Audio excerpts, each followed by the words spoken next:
Escola Sabatina começou, me encontrarei com meu Jesus. Olá, tudo bem com você? Vamos para mais uma lição da Escola Sabatina.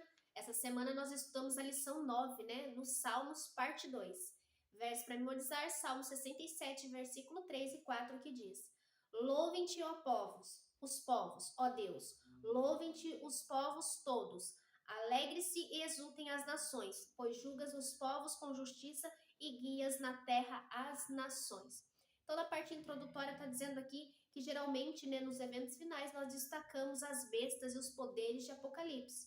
E, sem dúvida, tem um papel muito importante, Porém, as profecias lidam também com outras questões centrais, como pecado, sofrimento, juízo, batalha entre o bem e o mal, natureza da justiça e da injustiça, a perseguição do povo de Deus e vários outros temas. E nós vamos nos aprofundar em mais alguns salmos e ver o que eles tratam desse assunto para nós, tá bom? Domingo, socorro bem presente nas tribulações. Aqui estamos falando a respeito do Salmo 46. O Salmo 46 apresenta um tema que encontramos no livro de Hebreus, O conceito de algo melhor. A carta aos Hebreus destaca que Jesus é melhor do que os sumos sacerdotes terrenos. Seu sacrifício é melhor do que todos os sacrifícios de animais. E o santuário celestial é melhor que os santuários que existiram na terra, E esse salmo, ele contrasta então um mundo em rebelião e as terríveis consequências que isso trouxe com a promessa das coisas melhores que Deus planejou para nós. Esse salmo está cheio de esperança, de promessa, que mesmo em meio às tribulações, provações e lutas que enfrentamos, no fim das contas devemos seguir a ordem divina. E qual é? Aquietem-se e saibam que eu sou Deus. E descansar na certeza de que um dia tudo vai acabar e Deus será exaltado na terra. Observe também o que diz um outro salmo. Portanto, não temeremos, ainda que a terra se transtorne e os montes se abalem nos seios dos mares. Não podemos nos esquecer das cenas que ocorrerão na segunda vinda de Cristo, Então, esse salmo nos dá esperança que mesmo em meio ao mundo caótico, nós devemos permanecer fiéis porque o Senhor está no controle de todas as coisas. Mesmo que as coisas estejam ruins no mundo e elas vão piorar, que esperança encontramos no conhecimento da bondade, do poder e do caráter de Deus? Você já pensou nisso? A tendência do mundo é de ir cada vez de mal a pior, E que esperança nós temos, sobre o conhecimento, o poder e o caráter de Deus? O que isso nos traz esperança? O que isso pode nos ajudar?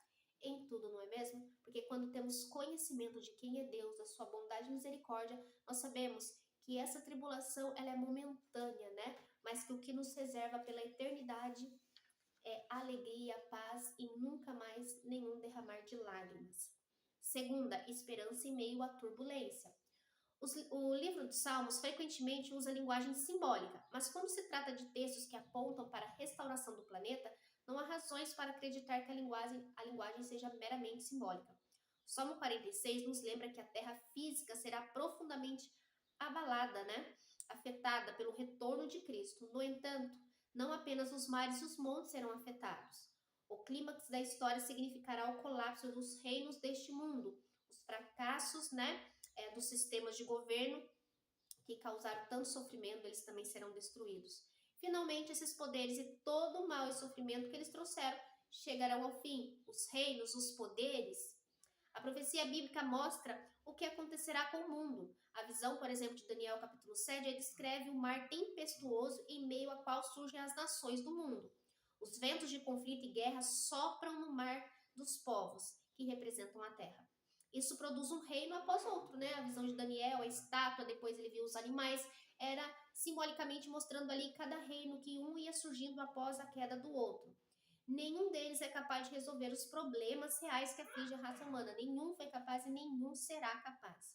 Os líderes humanos em que ousamos confiar quase sempre provam ser tão pecadores e egoístas quanto qualquer um de nós, Quando colocamos a nossa esperança mediante a um homem, a uma organização, a um governo, a um poder, com certeza sairemos dali decepcionados, porque são pecadores. E muitas vezes essas pessoas usam o poder, a influência que têm para o mal, para subjugar as pessoas, ao invés de demonstrar ali misericórdia. Nenhum dos reinos mostrados a Daniel provou ser uma fortaleza para o povo de Deus.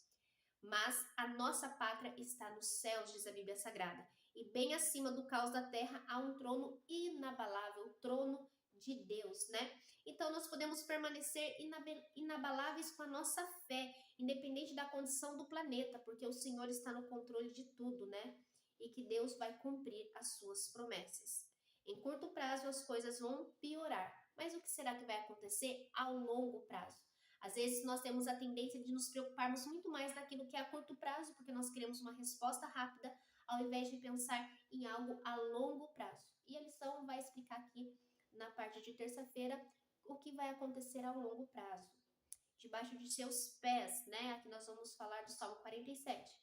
Em longo prazo o futuro será brilhante. Então, alegre seu coração, fique feliz. Em curto prazo estamos vendo aí o sofrimento, a tristeza, mas a longo prazo o mundo, né, que nós conhecemos será transformado e o futuro será brilhante, diz aqui a lição.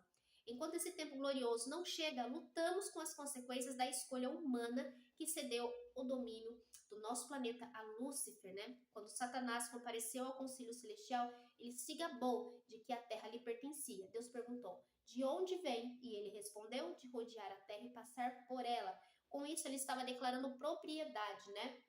Ele estava dizendo que ele tinha ali então o direito de dominar a terra. Mas sabemos que com a morte de Cristo na cruz do Calvário e a sua ressurreição, ele perde este poderio e ele sabe que pouco tempo lhe resta. Ainda que a sua influência nós ainda podemos sentir, mas ele não é mais o dono deste mundo e ele sabe disso, que tudo vai acabar se resolvendo por completo quando Jesus voltar. E aí sim, a morte será destruída, Satanás e todos os demônios e os ímpios, né, aqueles que não aceitaram se lavar, né, no sangue do Cordeiro, eles também serão punidos e o mal se findará para toda a eternidade. Vamos para a parte de quarta-feira agora. Vinho e sangue. Estamos falando aqui do Salmo 75. Alguns estudiosos acreditam que o Salmo 75 teria sido cantado, né? Porque você sabe que os salmos eles foram cantados. Nós lemos, mas salmos eles são canções, né?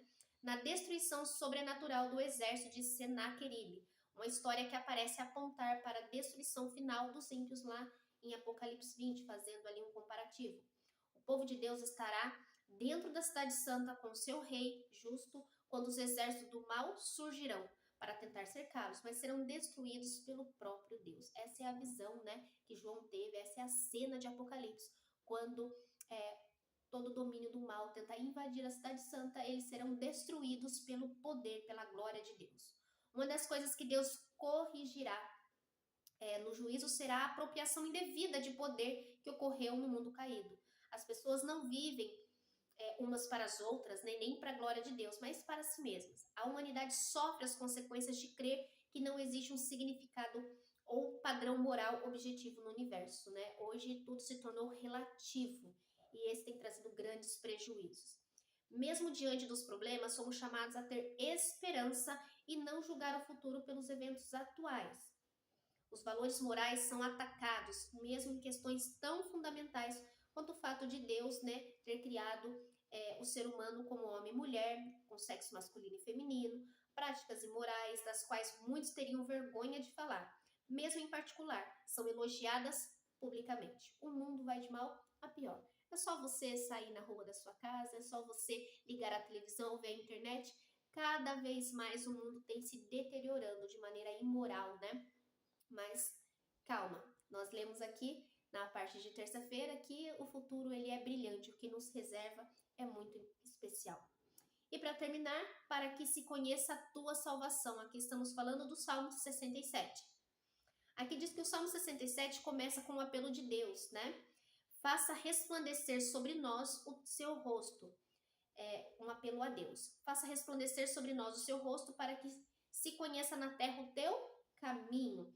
No plano da salvação, Deus providenciou um meio de readmitir os pecadores em sua presença imediata e gloriosa, sem serem destruídos por sua glória. E mesmo agora, a cruz de Cristo torna possível que o rosto de Deus resplandeça sobre nós. Olha só que declaração maravilhosa, né? No entanto, além disso, Deus nos chama a refletir sua luz para o resto do mundo. Essa foi a tarefa de Israel. O templo devia ser uma casa de oração para todas as nações. A minha casa será chamada casa de oração para todos os povos. Davi nos lembra que Deus deseja que se conheça na terra o seu caminho e em todas as nações a sua salvação. Esse era o papel de Israel, esse é o papel da igreja primitiva, esse é o nosso papel, que muitas vezes falhamos miseravelmente como os que vieram antes de nós, né? Então, pela cruz do Calvário, pela obra redentora de Cristo, o rosto do Senhor pode refletir sobre nós e nós devemos refletir a glória de Deus para os outros. Não deve parar em nós, não é esse o objetivo.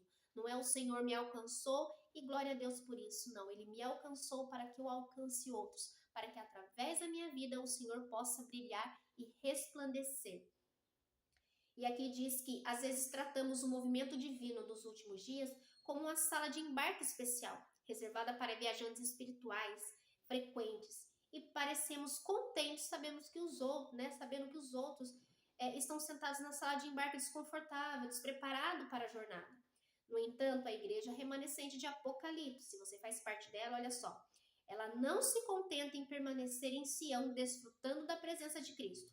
Em vez disso, ela voa pela terra, convidando o mundo a se unir a eles no Monte Santo de Deus. Se você faz parte da igreja remanescente de Deus, lá de Apocalipse 14, você não vai se conformar em apenas ter recebido a salvação e em conhecer esta verdade.